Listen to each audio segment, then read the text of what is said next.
दोस्तों, आज की कहानी सुनकर आपको काफ़ी मज़ा आएगा, तो इस कहानी को अंत तक ज़रूर सुनें। मेरा नाम अंकित है और मेरी शादी मेरठ में हुई थी। मैं अपनी शादी के 3 महीने बाद जब पहली बार ससुराल आया, तो सबसे ज़्यादा खुश मेरी साली हो रही थी। दोस्तों, मैं आपको अपनी साली के बारे में बताता हूँ कि उसका नाम प्रीति है। उस वक्त उसकी उम्र 18 साल थी।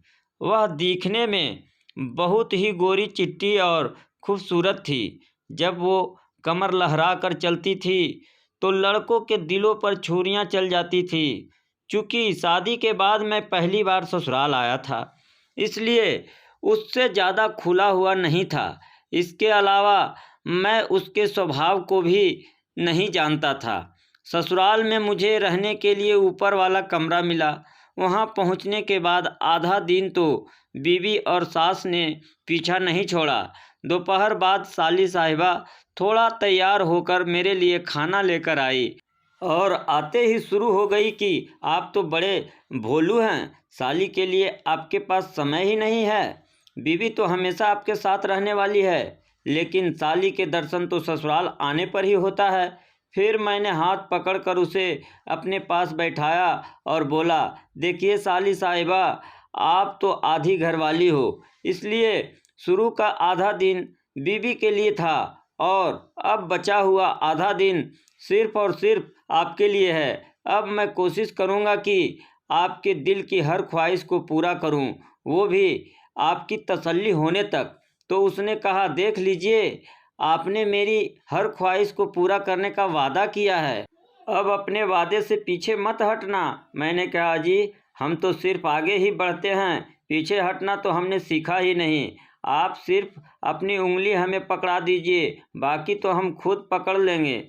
मेरी बात पर वो मुस्कुरा कर बोली, जीजा जी आप तो काफ़ी बदमाश लगते हैं। खैर अभी तो मैं जाती हूँ क्योंकि कुछ काम करना है, लेकिन जल्दी ही आपको परेशान करने दोबारा आऊँगी। यह कहकर वो नीचे चली गई। उसे देखकर मैं आकर्षित हो गया था और अब मुझे लगा कि मामला बन सकता है। फिर मैं उसका इंतज़ार करने लगा। करीब 1 घंटे के बाद वो आई और बोली, अब मैं फुर्सत में हूँ, अब मैं शाम तक पूरा दिन आपके साथ गुजार सकती हूँ। यह कहकर वो मेरे पास ही बैठ गई और बोली, अब हम अंतराक्षरी खेलेंगे। तो मैंने कहा, वो तो ठीक है, लेकिन जो हारेगा उसको क्या सज़ा होगी? तो उसने कहा, जो आप कहें। मैंने कहा, सोच लो, बाद में मना मत कर देना। तो उसने कहा, पीछे हटने वाली तो मैं भी नहीं हूँ। मैंने कहा, फिर ठीक है। अब हमने खेलना शुरू किया। करीब आधे घंटे बाद जब वो पहली बार हारी तो मैंने कहा, सज़ा के लिए तैयार हो? तो उसने कहा, हाँ, आप बताइए क्या करना है?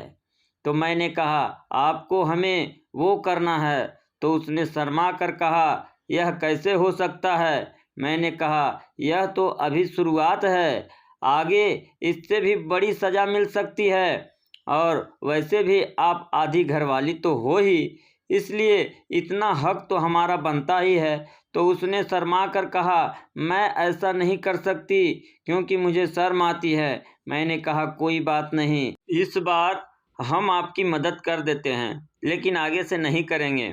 उसने कहा, ठीक है, लेकिन आप मेरी मदद कैसे करेंगे? मैंने कहा, आपको तो हमें वो करने में शर्म आती है, इसलिए हम ही आपके वो कर लेते हैं। यह कहकर मैंने उसे वो करने लगा। दोस्तों, सच बताऊं तो वह क्या लम्हे था। वो खुद को छूटने के लिए गर्दन हिलाती रही, लेकिन एक बार शिकारी के जाल में आने के बाद चिड़ियाँ फड़फड़ा तो सकती है, लेकिन छूट नहीं सकती।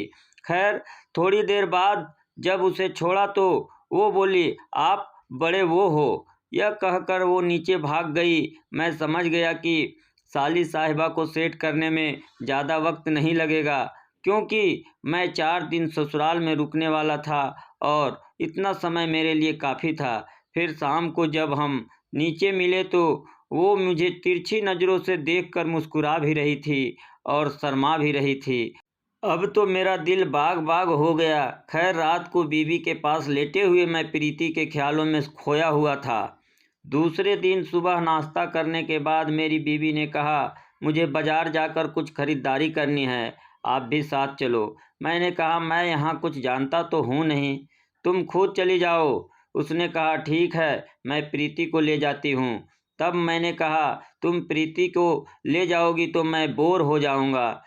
तुम एक काम करो, तुम मम्मी के साथ चली जाओ, हम लोग कुछ खेल कर समय बिता लेंगे। मेरी ये बात सुनकर मेरी भोली भाली बीवी ने कहा, यह भी ठीक है, तो मैं मम्मी के साथ चली जाती हूँ। मेरी साली चुपचाप सारी बातें सुनकर मुस्कुरा रही थी। आधे घंटे बाद जब वो लोग चले गए तो मैंने कहा, क्या बात है प्रीति जी, बड़ा शर्मा रही हो, आज अंतराक्षरी नहीं खेलोगी क्या? तो उसने कहा, आप बदमाशी करते हो। तो मैंने कहा, यार आधी घरवाली हो तो आधे अंग पर तो मेरा हक है, चलो इससे ज़्यादा कुछ नहीं करेंगे। वो बोली, नहीं, मुझे शर्म आती है। मैंने सोचा समय खराब करने में कोई फ़ायदा नहीं है, तो मैं उसके पास गया और बोला, देखिए साली साहिबा, जितना मेरा हक है वो तो मैं छोड़ने वाला नहीं हूँ। यह कहकर मैंने उसे गले लगा लिया।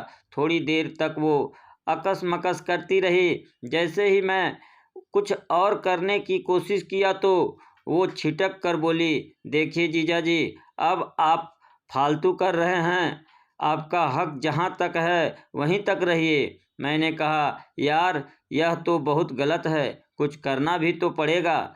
यह कहकर मैंने उसे उठा लिया, लेकिन उसकी हालत खराब होने लगी और ऐसा लगा कि वो अभी रो देगी। उसकी हालत देखकर मैं ऊपर कमरे में जाकर बैठ गया। थोड़ी देर में प्रीति आई और बोली, आप ऊपर आकर क्यों बैठ गए? मैंने मुंह फुलाकर कहा, आपको तो हमारी कोई फिक्र है नहीं, इसलिए क्या करें, आप जाइए और अपना काम कीजिए। मेरे इतना कहते ही उसका मुंह उतर गया। वो मेरे पास आई और मेरा हाथ पकड़कर बोली, जीजाजी आप तो नाराज़ हो गए, अब आप जैसा कहेंगे मैं वैसा ही करूँगी। मैंने कहा, वो तो हमने देख लिया, हम तो सिर्फ आपको थोड़ा प्यार करना चाहते थे, लेकिन आपने मेरा मूड ही खराब कर दिया है। क्या यह सब आपको अच्छा नहीं लगता है? मेरी बात सुनकर वो एकदम मेरे पास आई और बोली, सॉरी जीजाजी, मुझे अच्छा तो लगता है, लेकिन डर भी लगता है कि कुछ हो गया तो, या फिर दीदी को पता लग गया तो क्या होगा। मैं बोला, जीजा और साली तो ऐसे मौके की तलाश में रहते हैं और एक तुम हो कि भाव खा रही हो। तो वो बोली, सॉरी बाबा, गलती हो गई, अब आपको जो अच्छा लगे। यह कहकर उसने मुझे गाल पर वो कर दिया। अब तो मेरा दिल तो बाग बाग हो गया।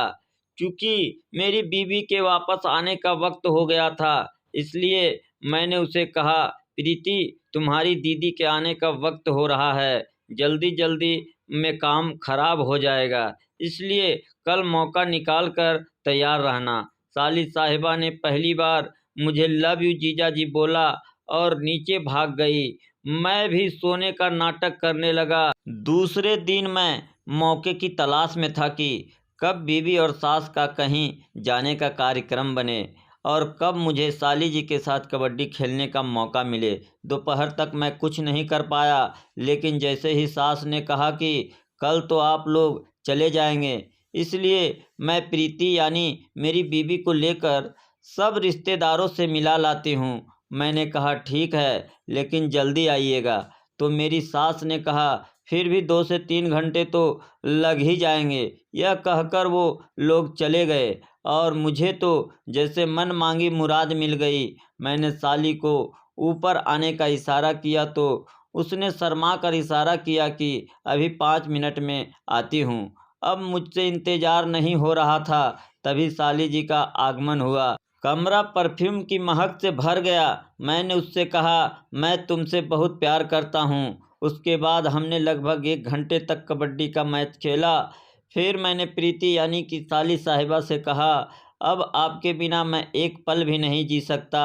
वह बोली, मैं भी आपसे बहुत प्यार करती हूँ जीजा जी। मैंने कहा, जल्दी से अपना सामान पैक कर लो, हमारे पास और कोई चारा नहीं है। हम दोनों का प्यार परवान चढ़ चुका था। मैंने अपनी साली से कहा, हमें तुम्हारी मम्मी और दादी के आने से पहले यहाँ से फरार होना है।